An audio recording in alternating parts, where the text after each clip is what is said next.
Watch as European politicians refuse to observe a minute's silence for Charlie Kirk. Swedish MEP Charlie Weimers had dedicated the rest of his allotted speaking time to a silence in memory of the Turning Point founder.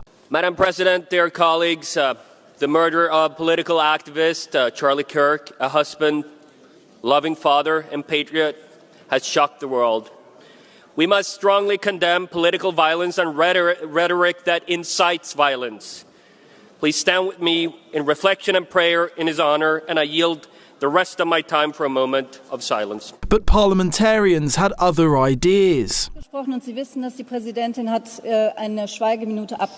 MEPs were outraged. Sehr geehrte Kolleginnen und Kollegen.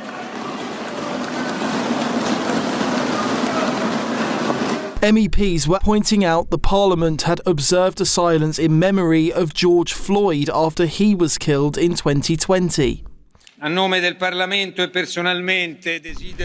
behalf of Parliament and personally, I would like to express my deepest condolences to George Floyd's family and friends. His death on May 25th has led to protests in the United States, in Europe and around the world. These protests show everyone that the respect to democratic values and human rights is fundamental and a challenging task we must work at every day. We shall only rest when Martin Luther King's dream becomes a reality and people will not be judged by the colour of their skin but by the substance of their character.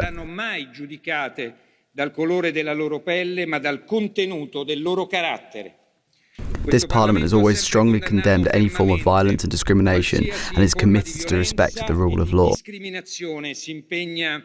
I want to invite you to observe a minute's silence in memory of George Floyd and all of the victims of violence, racism and discrimination.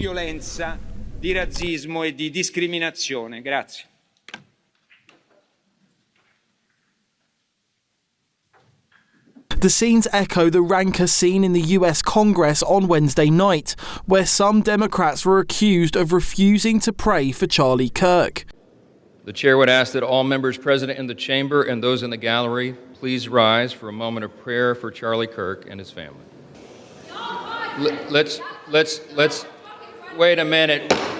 The House will be in order. The House will be in order. Shh.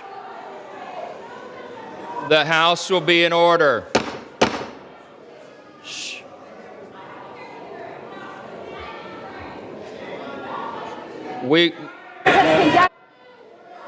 The House will be in order.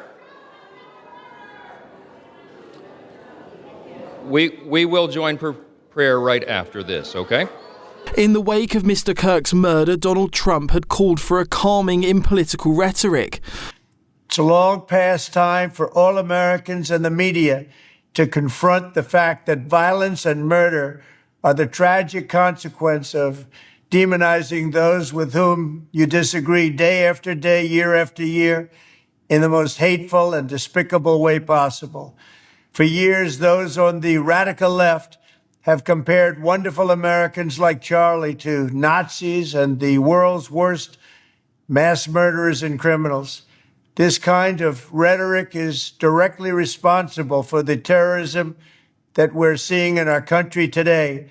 The UK branch of Kirk's organisation Turning Point, however, said there were already attempts to stir up intimidation of their team. They also called out Deputy Prime Minister David Lammy, who previously likened Turning Point to a, quote, sinister force taking hold of our country. They said this kind of language can inflame tensions further. Charlie Kirk's Turning Point is a student-based movement seeking to harness the voice of conservative youth not just in America but around the world. There are branches at universities across the US, many of which held vigils for their founder overnight. USA! USA! USA! USA! USA! Fight on, everybody! The amount of love people poured just for Charlie Kirk. When I heard about Charlie Kirk getting shot, the amount of people that were in disarray, the amount of people that were like calling their friends, calling their parents. I would walk by, everyone's talking about Charlie Kirk and hoping that he was okay. the amount of love and support they showed for Charlie Kirk was just unbelievable. All right, new this evening, we know a lot of you guys have been keeping up with the death of Charlie Kirk all day today, from this afternoon to this evening. Well, happening right now in front of the Biz, the Memorial Library, a vigil happening for Charlie Kirk. This vigil is being organized by Turning Point USA, the OU chapter. The organization's Turning Point was founded by Charlie Kirk. Supporters stood in remembrance outside the Turning Point headquarters in Arizona, near Charlie Kirk's hometown. His church held its own prayer service for their grieving congregation, and flowers were laid outside the very starting place of Turning Point in Chicago. That God draws close to, that is not fundamentally transformed for the better. Can a city be saved in a day? Can the destiny of a nation be rearranged in one finite moment? I would dare to say, yes, it can. In Seattle, supporters gathered at Westlake Park to mourn the activist. Charlie Kirk's coffin was flown with Vice President J.D. Vance to Arizona yesterday. Donald Trump has posthumously awarded him a Presidential Medal of Freedom. Let me express the horror and grief so many Americans at the heinous assassination of Charlie Kirk have felt. Charlie was a giant of his generation, a champion of liberty, and an inspiration to millions and millions of people. Our prayers are with his wonderful wife, Erica, and his beautiful children. Fantastic people they are. We miss him greatly, yet I have no doubt that Charlie's voice and the courage he put into the hearts of countless people, especially young people, will live on.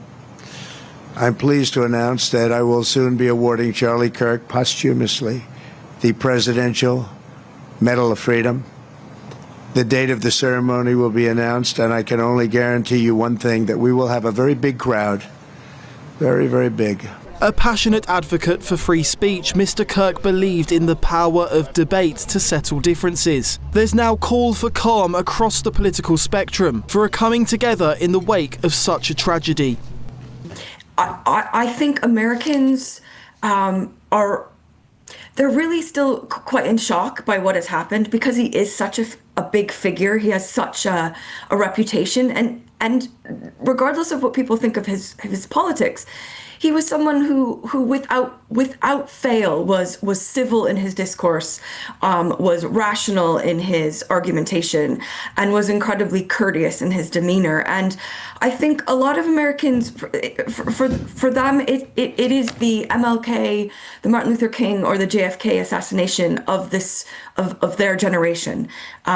This is something that will have an indelible mark on generations of Americans. On that point, that is a really significant issue, because at the time that MLK was shot, he wasn't the only person. RFK was shot at that point in time as well, and this was only a few years after JFK was shot. These things don't seem to happen in isolation. When one happens, you see copycats, you see a sort of a mood arise, and some commentators have been worrying that America is entering its years of lead. And I think that concern is genuine. You're quite right. There was a horrendous cycle of political violence that started in the 60s and went through the 1970s, and perhaps culminated in the early 1980s with the attempted assassination of then President Ronald Reagan.